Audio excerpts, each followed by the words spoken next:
பள்ளியில் பழங்குடியினர் என சாதி சான்றிதழ் வழங்க வலியுறுத்தி 17வது நாளாக மாணவர்கள் பள்ளிக்கு செல்லாமல் புறக்கணிப்பு செய்து போராட்டத்தில் ஈடுபட்டுள்ளனர். திருவாரூர் மாவட்டம் திருத்துறைப்பூண்டி கழுவமுள்ளி ஆற்றங்கரை பகுதியில் ஆதியின் பழங்குடியின மக்கள் வசிக்கின்றனர். இவர்களுக்கு மிகவும் பிற்படுத்தப்பட்டோர் என்கின்ற பிரிவின் கீழ் சாதி சான்றிதழ் வழங்கப்பட்டுள்ளது.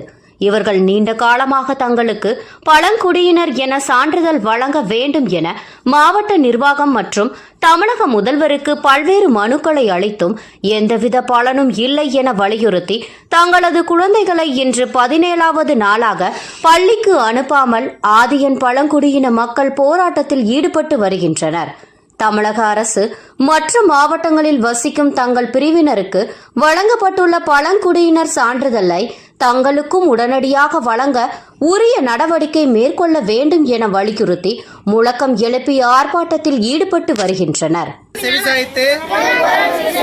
தமிழக அரசானது உடனடியாக சாதி சான்று வழங்கிடு.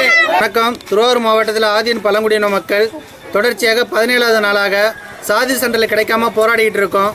தமிழக அரசானது எங்கள் சாதி சான்றிதழ் கிடைக்கிறதுக்கு வழிவகுக்க வேண்டும். எங்கள் மாணவர்கள் பள்ளிக்கு செல்ல வழிவகுக்க வேண்டும்.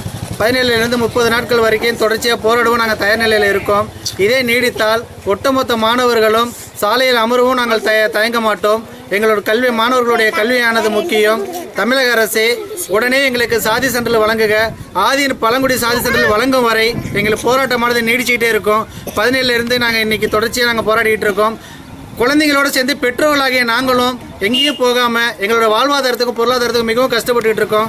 இதனை சம்பந்தமாக உடனே தமிழக அரசானது உடனடியாக நடவடிக்கை எடுக்க வேண்டும் என்று இதன் சார்பாக மிக தாழ்மையுடன் கேட்டுக்கொள்கிறேன்.